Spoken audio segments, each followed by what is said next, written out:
There we are. We're ready to go. Excellent. Stephen D's here with me. Yep. Always, definitely here. Yeah, I'm here. You definitely always the yep. I just like double confirmation. Are you here? Yes. I am here. Yes. I don't know why we do that, actually. Why do we repeat a word twice? Yes. Well, if you're on the radio in the army or the police, it's quite good. In case you missed the first one. Yes. Welcome to Live at 5. We are live on Facebook and YouTube. So if you want to follow us on there, you can do. You can join us actually in Studio One. Well, I say actually, not like in the studio, because that would be weird. It's more like virtually. Yeah, virtual. Yeah. Virtually here. Unlike me and him, who are here, but here virtually for you, because we're not actually in your lounge. Somehow that made sense. It made sense in my head. And somehow it made sense to me. I know, it's scary, isn't it? It is. The things that make sense. Who was it spoke yawn? Nathan understood yawn last night. I yawned and spoke and he understood. That was scary. Was it you that understood and he didn't? It was quite scary. No, he understood and it scared himself. Right, welcome. Now, today is Thankful Thursday, but on a Friday, Stephen D joins me from 5 till 6 or some point in there when we get bored and think, let's do something else, basically. And we talk about things that we are thankful for. There's always something to be thankful for. So all you have to do is think about things you're thankful for. It could be as simple as I've got fresh water in my tap, or I have a broken cup, but I can still drink from it. It can use it as a vessel. You know, you haven't got to really stretch and reach. No. I'm thankful that this morning I unblocked the toilet. It's not a complicated thing. It's always quite a satisfying thing when you think, you come into the bathroom, it's badly blocked. I better sort that. So I did. Okay.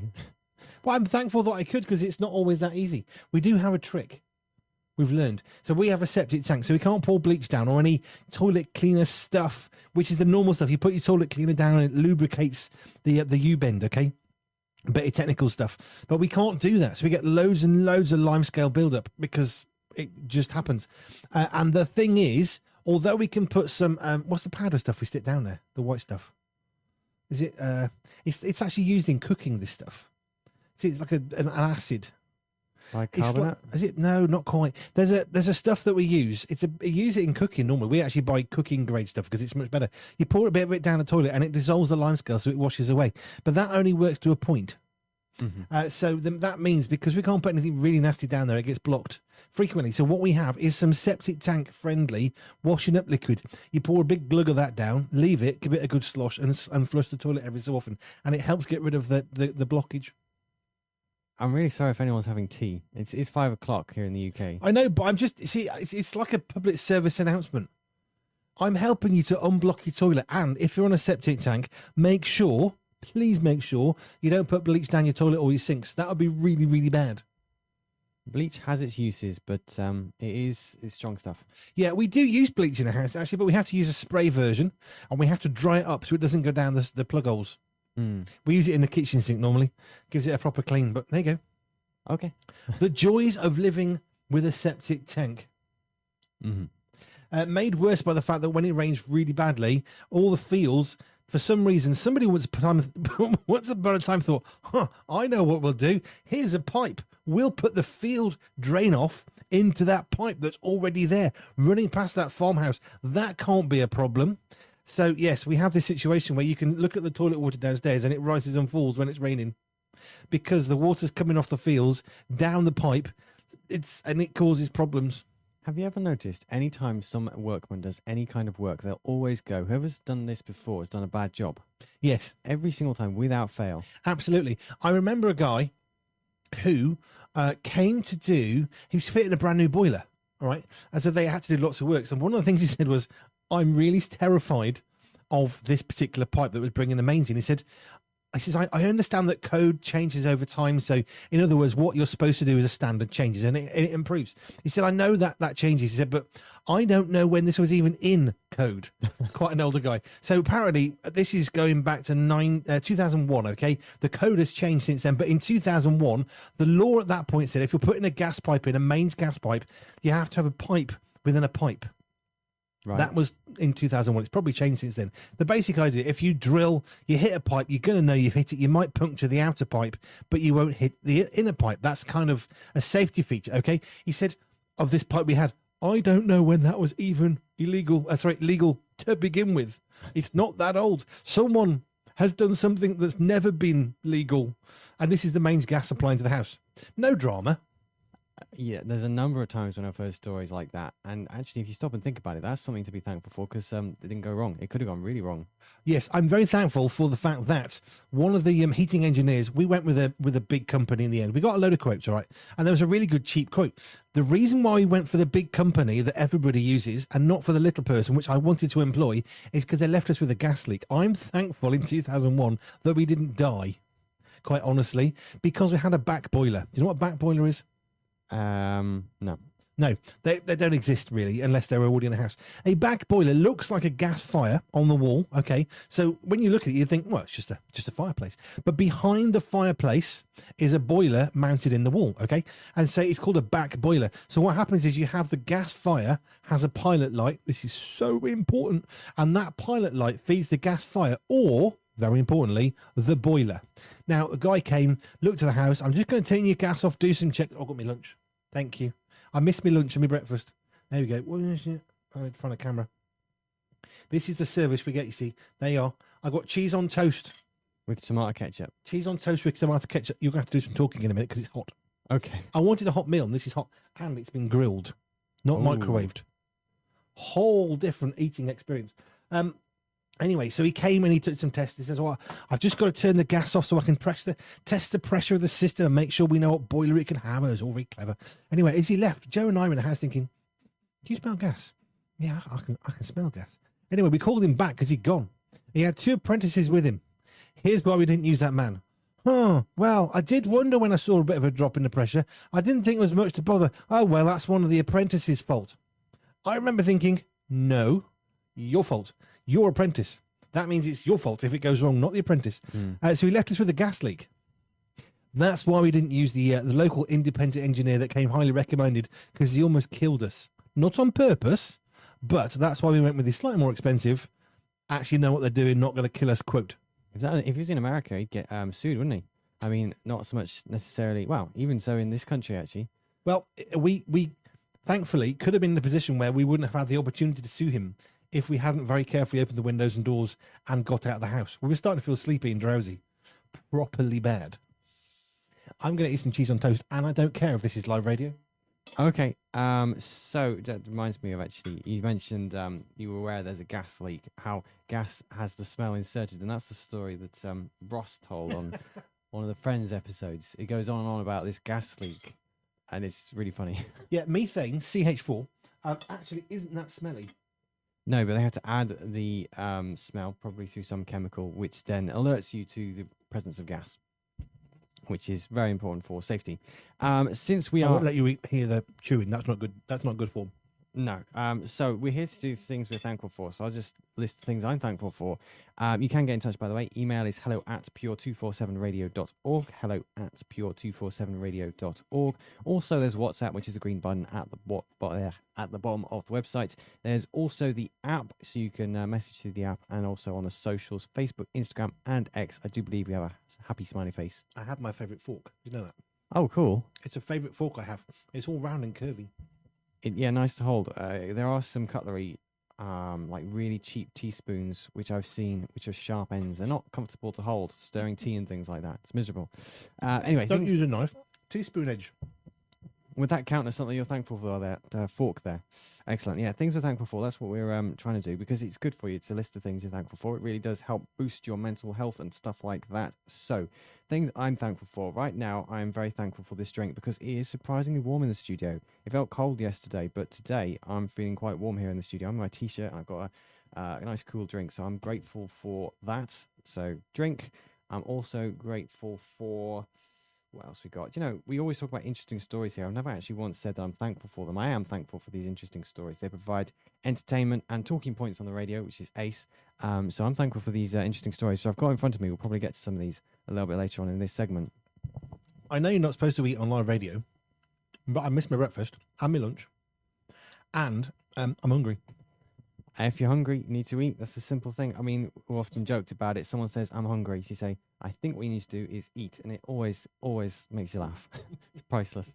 So things I'm thankful for. I listed 2 stories, interesting stories that we've got here. We'll probably get into that in a moment, and also cool, refreshing drink on this surprisingly warm afternoon. Didn't seem that warm earlier in the day. So those are 2 things I'm thankful for. What else? Let's see. It's been a bit of a hectic day. Lots has happened. Been very, very busy. I guess I would have to say. You haven't stopped today. No, Nor have I haven't. I think I had a brief break. In fact, just before I came on here, I had a bit of a break, which is good. You've had more break than I have. Just saying. Yeah. So, things I'm thankful for. Cool, refreshing drink. I'd have to say my computer of late has been nice and fast because we had an update to it, and that has been hugely successful. Yeah, it was really helpful. So it was getting ridiculously slow. Today I've had it doing all kinds of things all at once, and it has actually worked. That's the thing. We always complain about technology when it doesn't work. When it does work, do we actually take the time to appreciate the help and aid it provides in everyday life? So there's 3 things. Grateful for a cool, refreshing drink on what is a surprisingly warm afternoon. Grateful for some interesting stories, which we'll be getting into soon. And I'm also grateful for my computer working at a decent pace with lots going on. And it's, handling all these different spreadsheets and Word documents. I'm back. Excellent. I don't want to do the chewing No. on the mic. That would be really bad. No. Thankful for my wife, Jo, who brought me very chunky cheese on toast, grilled, not microwaved. Sounds good. I know essentially it's the same, okay, because you get melted cheese, which is what cheese on toast is when you melt it. But if you grill it and you get it just right, it starts to turn this beautiful golden sort of light brown colour on the cheese. When it's just at the point of not being burned, it goes this really lovely colour. You can't do that in a microwave.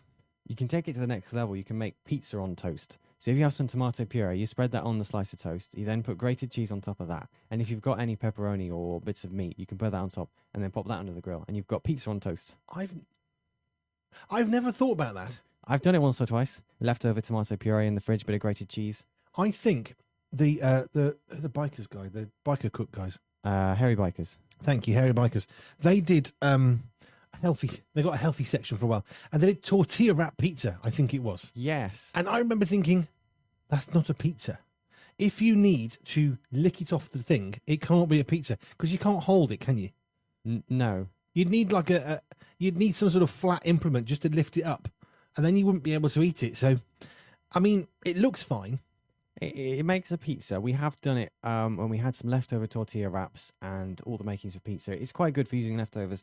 But the problem is, as you say, it's really floppy kind of base. It's not very crisp or hard. No. So you can't hold up a piece of pizza. Nuh-uh. It gets messy. Yeah. We do muffin pizzas. They're great. Can you not tell we've just had me having some food? So we do muffin pizzas. If you get some like normal circular muffins, is there a special name for them? English muffins? English muffins. I think so. Because Lancashire muffins are different. Yeah, way different. So this is, they're round and they're sort of a harder, spongy kind of bread mix. It's very good. If you take one of those and you slice it in the middle, you get obviously 2. You can then put puree, cheese, and whatever toppings you like. And that's one of our favourite things to do as a family because everybody gets the topping that they want. Yeah, because they're all mini. Yep, they're all mini pizzas, and it's dirt cheap. It is, yeah. I was calculating it, so I bet you were. You like your maths, don't you?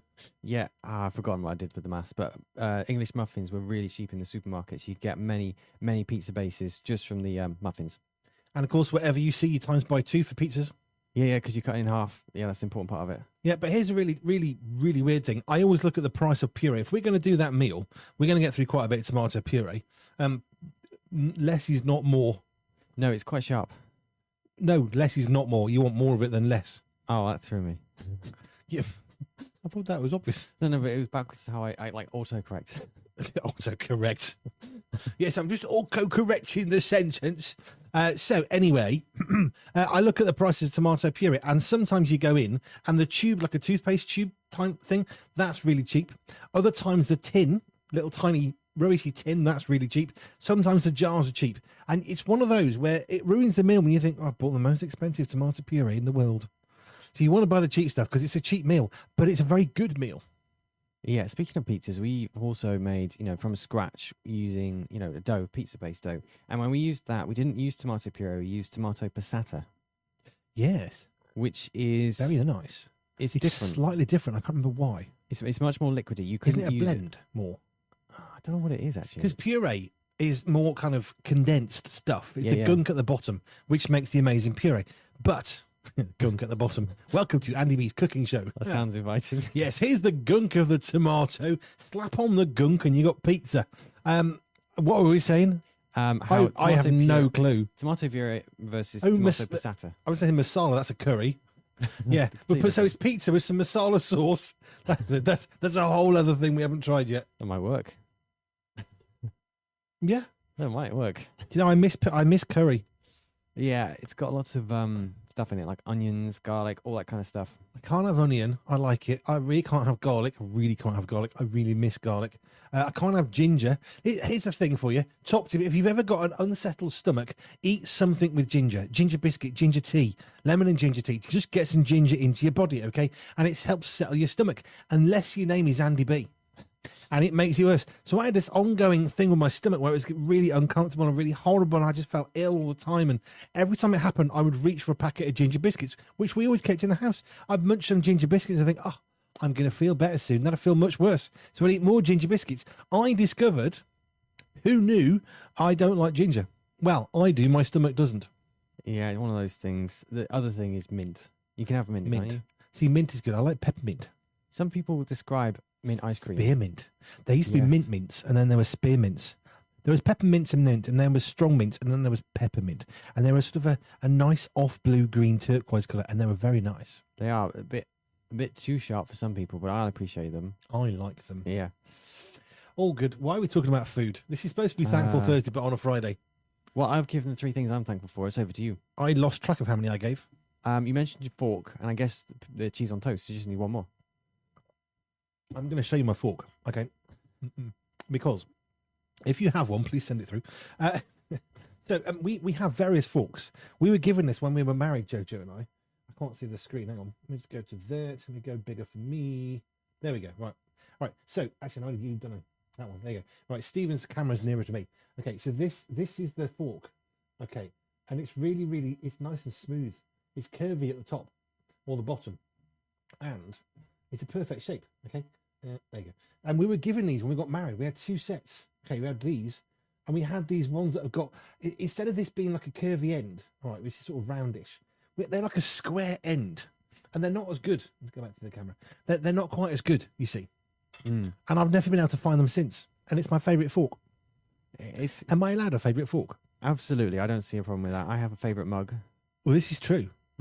Yes, I have a favourite mug. It's not here. I haven't got a cup of tea. Cup of tea, please, to the people in Studio 2 downstairs. Can we please have a cup of tea with some yummy biscuits? That would be really appreciated. Ooh, yes, biscuit would be very nice. Yummy biscuits with a cup of tea. And can we make sure the biscuit bandit, we want to count the biscuits out of the tub onto the plate so we can count them off again to make sure he's not nicking them on the way up.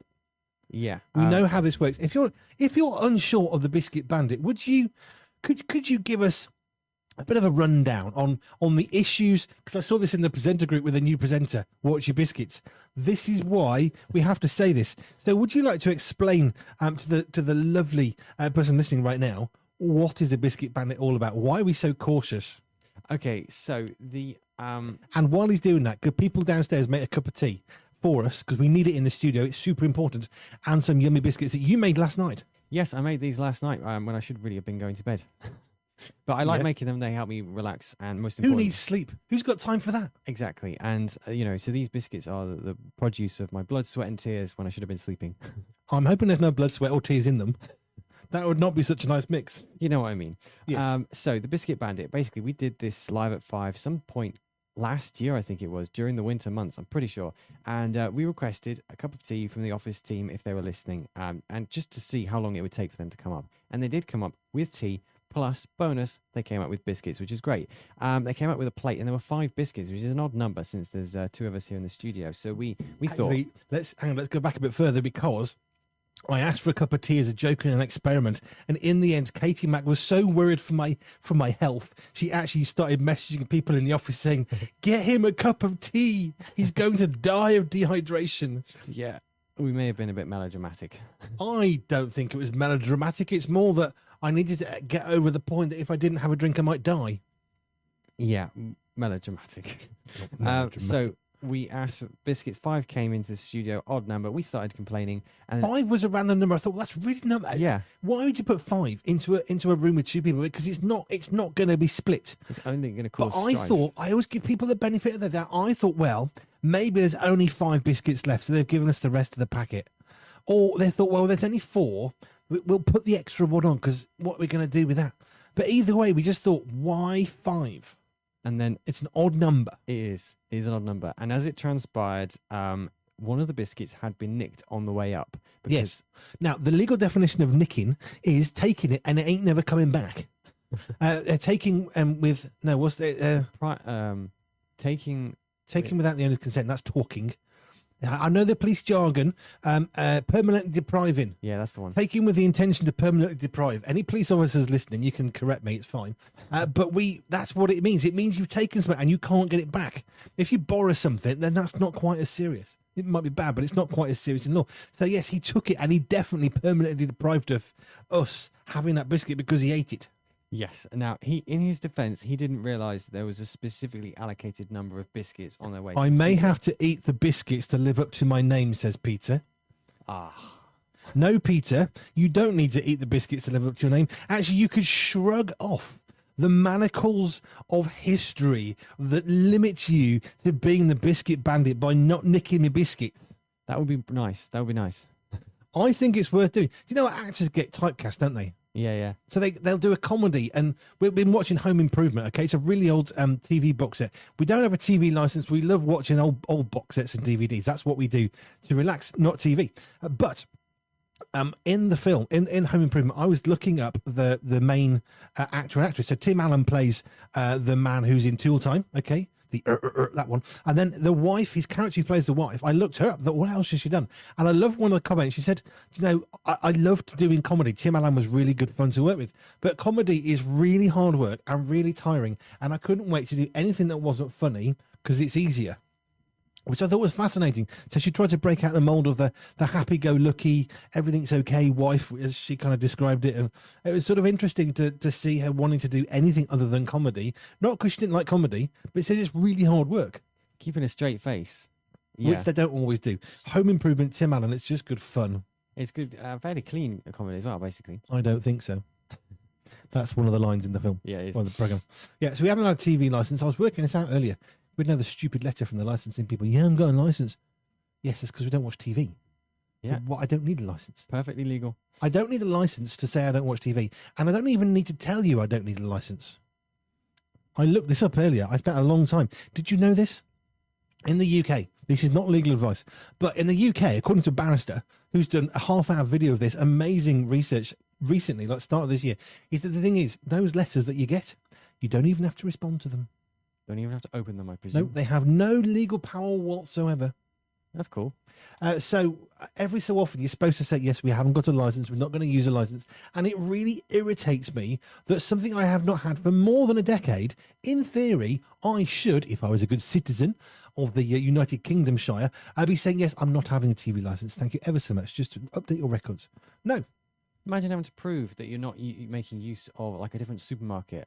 Like, you haven't bought stuff from us in a while, and we're very concerned. No, this is exactly it. You go to Asda, Sainsbury's, Tesco's, Aldi, Lidl, wherever, and then you don't go for 6 months, and they start coming to your door. We've noticed you're not buying from our supermarket.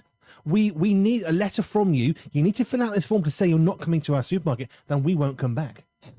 It's like that. And actually, what we're going to do is we're going to suggest that we should come into your house and check your cupboards, because you might secretly have been buying our stuff and not telling us. Yeah, it's mad. And you're there saying, no, not really. Yeah, we're quite happy. So yeah, we're going to. I'm not responding for once.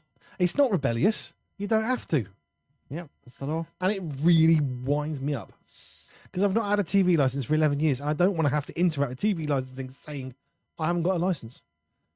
I did get my MP involved once. Do you remember this? I've told you, I think.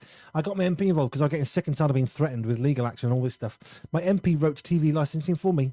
They never bothered me for about 6 years after that. Cool. I've always wondered if there's much use in writing into an MP, but there you go. No, write to your MP. They'll fix your TV license problem. That may not be true, but they did. Did, yeah. The one that I actually liked It was a tax issue. So we were getting loads of money from the tax people. They kept on paying us money, and I kept ringing up saying, "This cannot be right. You're sending us like, was it 2,000 or 3,000 quid every single month?" And I had phone call after phone call saying, "You've got to stop sending us money. I really don't believe this is us. We can't not send it to you. There is no mechanism to not send you the money." Yeah, but I don't think we deserve this money. I don't think we're supposed to be getting it. No, this went on for about 4 years, 3 or 4 years. In the end, they wrote a letter saying, "You've been overpaid. You need to pay it all back now." Now, here's the problem. We'd spent it. So there was a system in place of phone calls. So I actually said I want all my phone calls. And there were multiple phone calls that they sent to me saying, "I'm not supposed to be having this money. Please stop sending it. No, you are supposed to have this money. And we think you should spend it and keep it because it's yours." In the end, they threatened me. I went to my MP and they wrote, well, actually rang. I said, "Oh, you'll have fun with that getting through." Oh, no, he said, I have a special number to ring. I get through straight away. I don't have to queue like normal people. Anyway, so he rang up and he said, "I'm so sorry, you're going to have to pay the money back." So, okay, but they paid me. Yeah, and they've even admitted that they told you that you could have the money, and they've even got records of you that we've listened to with them saying, "I shouldn't have the money," and them saying, "Yes, you should, but you're still going to pay it back," which took us years and was very upsetting. And they had the what's the word? The sense of humour of a dead slug. Okay. Quite honestly. No humour at all. And we listened to the phone calls of me saying, "But I shouldn't be getting this money." "Yes, you are, so you should be having this money. This is yours. It's correct." And we had multiple phone calls and they still said, "No, you've got to pay it back. You should have not had the money." But I can't. And there's even a phone call of them saying, "You can't stop us paying you." I think we have tea coming. Yeah, but how many biscuits? Oh, the whole tub. Okay. So breaking news, and this is like breaking news. We've actually had the non-biscuit bandit bring the biscuits, which means there's every possibility we actually might have an even number. Thank you, Joe. Well, I don't know if there's an even number, but since you brought the whole tub, it doesn't really matter. We got them all. Well, let's see. 1, 2, 3, Getting 4, better. 5, 6, 7. There's 7 in this tub, which is 7. an odd number again. But we're not going to eat 7. Well, I mean, I could try. Well, I am hungry today. Did I mention I haven't stopped? I was up at 1, still fixing some stuff, and then I was up till I was up at 7:20, so that's about 3 hours earlier than normal because I was trying to rest today because I got a super busy weekend. So there you go, biscuits. Yeah. Actually, I can show you. These are called yummy biscuits. We should, we really should do. Wrong camera. We really should do like a cooking show. Cook with Andy B. So here, here's a yummy biscuit. Let's get it in focus for you. Oh, it's replaced your head. That's quite funny. You can get it right. There you go. Stephen's now wearing a yummy biscuit face. It's really hard to do. Okay, so these are this is flour, sugar, butter, and golden syrup. golden syrup. That's it. They are called yummy biscuits Because they are very yummy. Yeah. It's not complicated. No, I can imagine the great lengths they went to in writing what name they wanted for this biscuit, and yummy biscuits what they came up with. It is yummy. I have tea tea and biscuits in a Pure 247 Radio mug. I can go to my camera. There we go. Not over anything electronic. Aha. Did you know you can buy one of these mugs? Ah, yes. Well, I mean, you can buy that one. It'll have, tea stains in the bottom. We actually do have new ones you can buy. You can buy used mugs. I'm not sure I would. I have. You dishwash it. I know, but it's used. Bleach it. Not good. Don't bleach the mugs. Mm. Especially if you've got a septic tank. No, that's not good. What are we talking about? Oh, yeah, we've got tea, we've got biscuits. This is basically the Live at 5 show where we eat. Yeah, and talk about eating. And I'm okay with that. we've talked about pizzas. I think it's okay. Every week we talk about food. Every week, without fail. I don't know why. We should make it a segment just to cut out the middleman. Well, why? We were doing it. Yeah. We already talk about food loads. Which is fine. I mean, it's that time of day. It's near to food time, as it were. And so, Food yeah. time. Food time, yeah. It's nearly food time. Is this a zoo now? Dinner time. Feeding time at the Pure 247 Radio Zoo? No, that's just the office. Yeah, I mean, it's nearly tea time, dinner time. There you go. Now, quiz.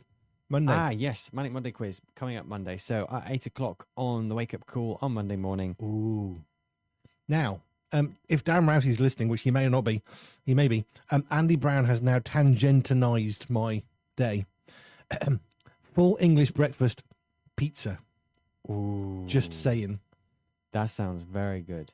So you could, I mean, we talked about curry pizza earlier, and that was just an idea. We talked about lasagna pizza, actually, come to think of it. No, full English lasagna a few weeks Full English back. breakfast lasagna, we said. That's what we talked about. Mm. And now it's full English pizza. There's a theme here. Andy Brown wants to know, any updates on the full English breakfast lasagna? No, we haven't tried it yet. We did have a full English, didn't we? We Did did we? try, but we didn't have the ingredients. It would have been lasagna and tomato paste. Yeah, we looked it up. You're not having a tub. I want it to be heavier on the way back. Thank you. It's been a long day. I haven't stopped. Yeah, these. I don't know how many calories these are. They're really nice. About one. They're not many. There's no calories in these really. I mean, if you see the food on, if it's on a normal plate, it adds calories. If it's on a plastic lid, it don't count. No, definitely not. If it's got on no plate, I've got it on a piece of paper here. That doesn't count as anything. No. So But there you go. actually- Andy, we haven't tried it yet, but we will be. Yeah, Not tomorrow, but maybe a week tomorrow we could try that. not quite sure how to do it. So I was looking up some recipes online, and Layer of bacon, layer of sausage, layer of hash brown. it doesn't have to be complicated, does it? Maybe we're overthinking it. I think we're overthinking it.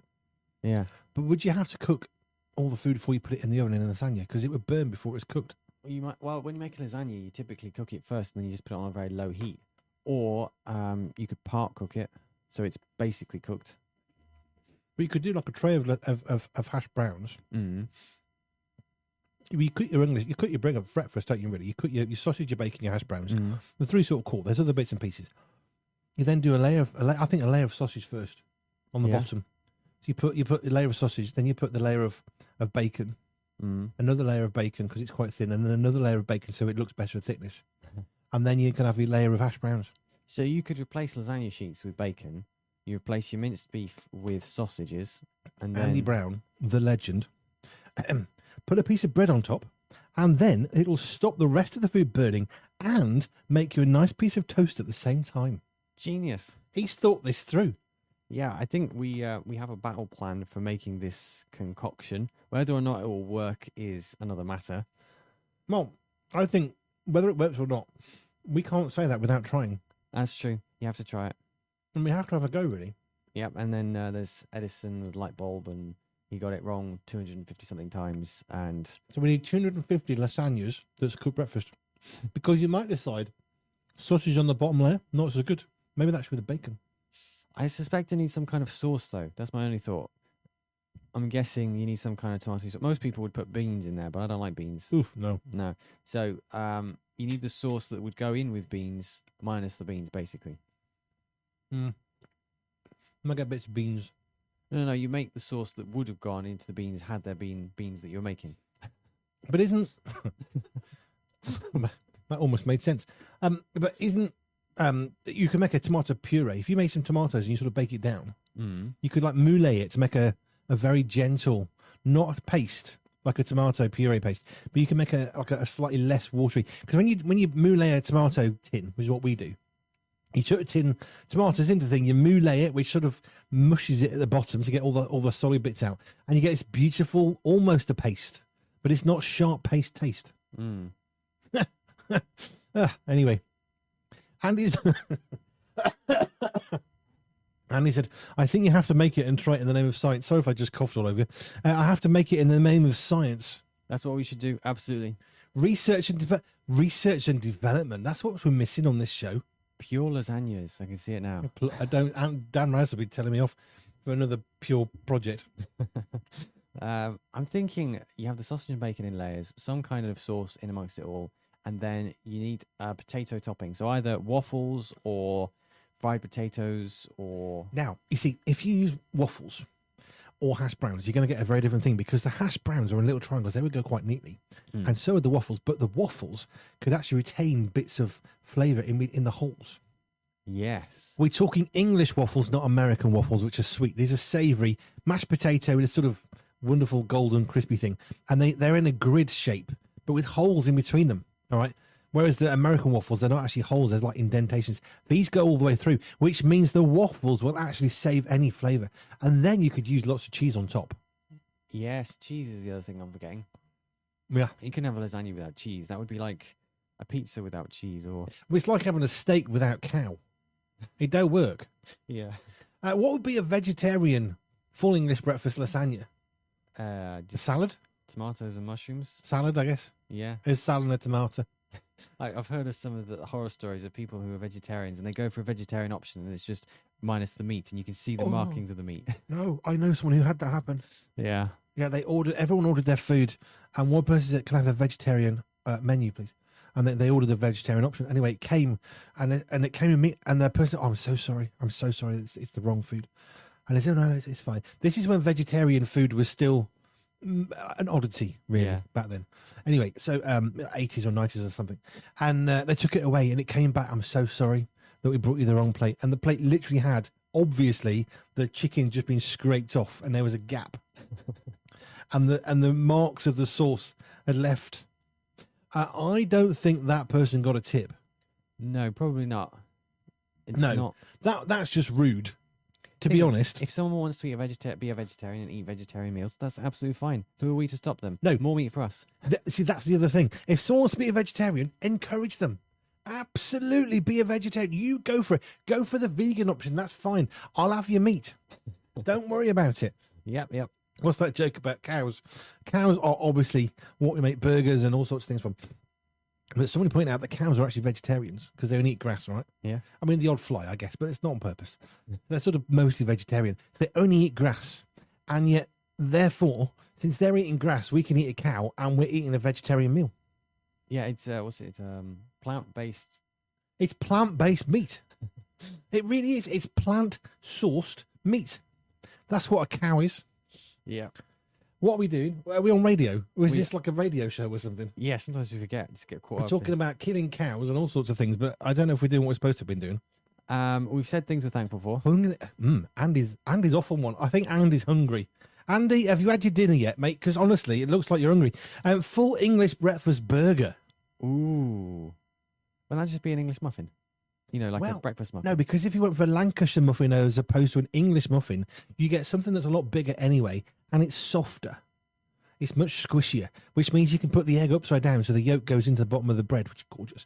And you can put some brown sauce and then a red sauce around it. And an English muffin would be okay, but a Lancashire muffin would be even better. Or in this case, a burger bun, basically. A burger bun. Yeah. Yes. Andy says, no, I have not had my dinner. And yes, I am hungry now. Well, Yeah. You're the one coming up with full English breakfast burgers, full English breakfast lasagna reminders. But I think, I really want to try this. Yeah. We've even fixed the problem of what do you do if somebody wants a vegetarian option? Just give them a bowl of salad. Vegetarian. Well, there are more things than that you could have. I mean, you could have some toast with tomatoes and the mushrooms. That's pretty much all that's left, isn't it? Well, you can have the waffles as potato. Yes. So you can have the I waffles. was going to say you could have the black pudding, but no, that's Definitely not. not. Please don't serve a vegetarian black pudding. So it's not meat. It's not meat at all. It really is. Yes. Yeah. Well, it's not meat per se. No, it's the product of meat. It's a bit like liver or anything like that. It's not. I mean, arguably one could say it's not meat per se. Do you know? I don't know who's Percy bloke is, but this tea's good in my mug. Percy. Per se. Oh, per se. Yeah. It's Trevor Stammer's fault because he uses Latin phrases like that in. He threw me. He kept on using this one. And I thought I have no idea, and I don't want to say Trevor what you're saying because that just feels rude. And I actually looked it up online. It's the letters DV, and I was like, is this some code that I need to know about? So it means God willing in Latin. Yeah, there's a few phrases like that. I mean, I love it. We all know etc. That's Latin, isn't it? Etc. Etc.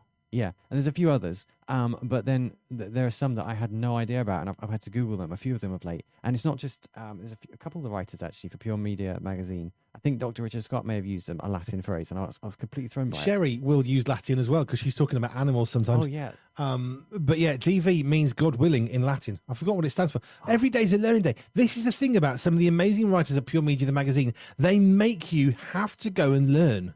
yeah, Which is a brilliant thing to do. To be made to learn is a good thing because learning is good and every day is a learning day. it is indeed. We learned Andy, what is your dinner then? You said you've not had your dinner and you're hungry. What's it going to be? A beef burger lasagna? Oh, you see, now there's another option. You could do a full English breakfast. You know, you get that turducken thing where you put the chicken in a duck in a turkey and whatever. Yeah. That thing. All right. Well, you could do the same. You could have a full English breakfast beef burger. You put the full English breakfast burger in little layers in the lasagna with some lasagna sheets and some sauce. Now we're talking. Yeah. I did see someone actually take a whole cake, icing, everything. It had filling. It had been beautifully put together. And someone put it into like a mixing thing. They kind of blended it together until it was just this fine paste. And they rolled it up into little balls and then wrapped it in icing. And you created these like cake pops. I think they put popsicle sticks on it as well. It looked rather nice. Gross. Well, basically it's cake that's been just sort of put together. Blended. I mean, okay, I know there's a phrase, the proof is in the pudding, but that just feels wrong. It does feel wrong. It feels like a waste of cake. Someone had gone to great lengths to ice this cake, to put the filling in the middle and all the rest of it, but it had been blended. But what I'm thinking is you could blend all the ingredients of lasagna together and then create a burger out of it. I was watching something recently and I've forgotten what, and it had a fairly elaborate set in the background of whatever this film was. And all I could think was some person somewhere said, we're going to have a set and we want to design it. They're going to walk up here and want a ladder there and I need to have a chair here.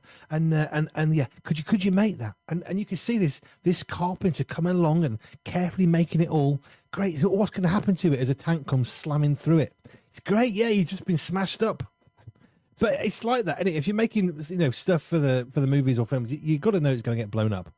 Yeah, you can imagine the lengths they go to. And then it just gets destroyed. And then what was worse is, we'll have to do that again. It was out of focus. Could you build it again? Is that all right? We'll take long, will it? Andy says, beef burger for the kids. I think we're going to have a curry, he says, but not a full English breakfast curry. See now, Andy, you're missing a trick. You need a full English breakfast beef burger curry. You combine everything without blending it, because that's just weird. But yeah, beef burger for the kids and a curry. You see, beef burger with a curry. That does sound rather good. Well, the thing is, a curry was typically used to use up leftovers, wasn't it? It was indeed. Back in the day, when Joe and I could take a piece of chicken fillet between two of us, and it would do. We now get through 3 and everyone wants more. But we used to have leftover curry because we used to make a certain amount of it, right? And it was always more than we could physically eat, and that's fine, the smallest sort of recipe that we could find. The next day, we'd reheat it. But one of my favourite things that people always tell me that's really weird is I'd take a piece of toast, right? You take a bread and a toaster, you make a toast, put the toast on the plate, and then you get the leftover curry and you stick it on the toast and you eat it. And people think that's weird, and I don't know why. It's a little bit odd, but then you'd have naan bread with a curry. So exactly. What is the difference between curry on toast and naan bread in your meal? I mean, there's a few differences, but it's basically the same thing. You see now, Andy, beef burger for the kids, you said, and a curry for the adults. I think you should have both. Yeah. Beef burgers, that's in the aperitif. Or like posh, can you? We're having an aperitif. It's my little burgers. You could cut it smaller. A beef burger to start, followed by a curry. That sounds very good. Full English breakfast crumble. Now there's an interesting concept. With a nice biscuit topping, with an full English in there. And custard for pudding. Don't put your custard on your full English breakfast because that'd be weird. Custard on a full English breakfast. No, that would be wrong. Custard for pudding. Well, it might work. I mean, if you have like sweet and sour, that's a sweet sauce with a meal, right? And we have ketchup, which is fairly sweet. So you could hypothetically make a savoury custard, couldn't you? Well, I suppose if you've got a really hot curry, then custard would be a really good thing to go with it because it's milk, and milk and cream is good for curry because it stops your burning sensation on your mouth. It would cool it down a bit. Yeah. I feel like that's just wrong. I don't cross like a little bowl of custard next to your curry. That would be weird. Yeah. But you could actually have a curry sauce on a beef burger in a bath. That might work. Combining the two. Or just have a beef burger as a starter followed by a curry. That sounds pretty good to me. Now, Andy, my question is, because you have a food feature on your breakfast show every Saturday morning, are you going to be talking about full English breakfast crumble, custard and puddings? He does a breakfast feature, doesn't he? Yes, indeed. So he legitimately, Andy Brown could, for research purposes, and you'd need to have a whole selection of these with some Cumberland sausage and some, smoked bacon and unsmoked bacon, maybe some, some chicken sausage as well. You could have these different types to which one works best and all that. Yeah. Different full oils. English breakfast trifle. Now, Andy, you're being silly now. What? That wouldn't work. What would be the cream on a trifle if you got a full English breakfast? Mashed potato. Oh, that would work. Well, if you can have a waffle with a meal, which is potato, you can have, Yeah, it'd Mash. be like it'd be a waffle that hasn't been waffled. A waffle that is a waffle-less waffle.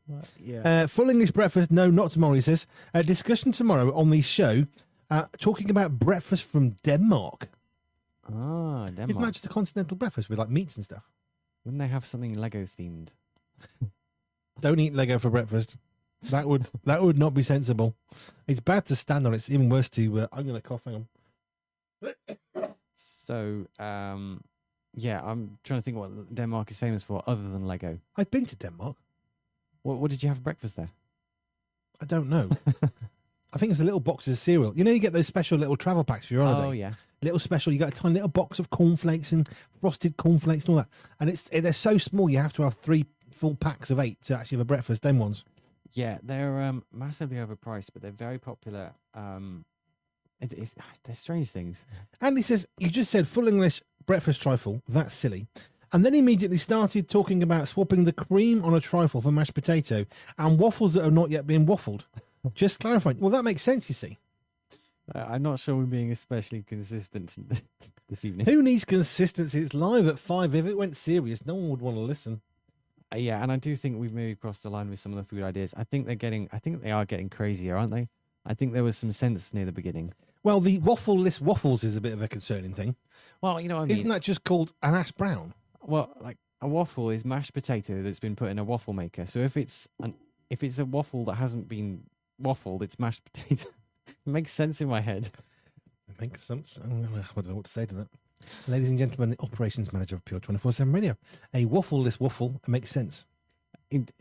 People know what I mean, though, after explaining it. Probably quite scarily so. If you've got anything you're thankful for, you can let us know. Hello at pure247radio.org. Hello at pure247radio.org. Are you thankful for something? Let us know. If you would like to try for us making a full English breakfast lasagna, we would like videos and photos. You can send that through and let us know how it goes. If you're going to do a full English breakfast trifle, I think that's just weird. Unless you switch the cream for mashed potato and then it makes sense again. And unwaffled. Hundreds and thousands on the top just to make it nice and meaty. Yeah, the problem is sweet and savoury. There needs to be a line drawn between the two. Okay, pancakes. Oh. Well. A pancake batter you can use as savoury or sweet. You can have whichever. And I have had a properly savoury pancake with some little bits of ham and sort of melted cheese and stuff. It was very, very tasty. And then I had another pancake afterwards with lemon juice and sugar. What you don't want to do is put lemon juice, sugar, ham and cheese on because that's just weird. Yeah. But then again, you might use lemon and sugar in any kind of sauce that would be savoury. Yeah. There's that. So where do you draw the line? We're clearly not drawing a very solid line here. I think the line might be a little bit of a mishmash. Bit of a grey area. It's a bit of a grey area, mostly because I just want food, because it's been a very, very, very long day and a very short night. A pancake is just a Yorkshire pudding. Well, yes, sort of, Andy, but a Yorkshire pudding is like bowl-shaped. So you have to put Yorkshire pudding in a spherical bowl-like thing with oil, and then as it cooks, it starts to curl over, so you get a lovely little crisp kind of rim to it, whereas a pancake is flat. Actually, you use pancake batter in Toad in the Hole. Yes, you do. But I don't know what the difference between a pancake and a crepe is. Isn't crepe really, really thin? Well, it is. I've had crepes. And again, you can have savoury or sweet crepes. But yeah, pancake, basically, Andy, yes, you're correct. We have Yorkshire pudding tins. Oh, yeah. They make the difference. They make you can make it without. All right, you can make it in a cake tin. It doesn't matter. But if you use a Yorkshire pudding tray, and we actually live in Yorkshire, just by the way, we're in Yorkshire puddings and Yorkshire trays in Yorkshire. It don't get much better. I bet the trays were not made in Yorkshire, though. No, probably not. That would be a more impressive feat. Now, Stephen, when are you next on? I'll be on air Sunday evening, 6 till 8, normally joined by Nathan Thomas, but not on Sunday. He's gallivanting. At 6 o'clock, we'll be watching a film in London. Yes, but I'll be on at a gala event in our black tie. Yeah, it sounds posh. Well, I was told by the people who organise it that it's got to be smart dress. And I said, look, I've got 2 comments. One, I'm not wearing a dress. But if it's going to be smart, it's got to be black tie. Did you get the joke? Yeah. Or I can do combats and boots. There's no middle ground here. I either go normal, casual, or like super blinged up smart. And she said, yeah, not the hoodie one. So it's black tie. Yep, that's the way to go. That's fine. And somehow wearing a black tie on the tube in London, it makes sense. No one took a second look when we went there last time in black tie. That is true, because you do see some smart and dressed people on the tube. Yes, you really, really do. Right, Stephen, thank you. I'm going to come back after the news for more nonsense from me, 3 for 3 and more stuff. But for now, on we go to some more music. And to Facebook and YouTubers, thank you kindly. We'll be back for more Facebook, YouTube stuff probably next Friday, because Sunday will be family focused, but it won't be live at 5. Live at 4 stuff, because Jo won't know what she's doing. No, that might be too much for her. I think so. Anyway, thank you.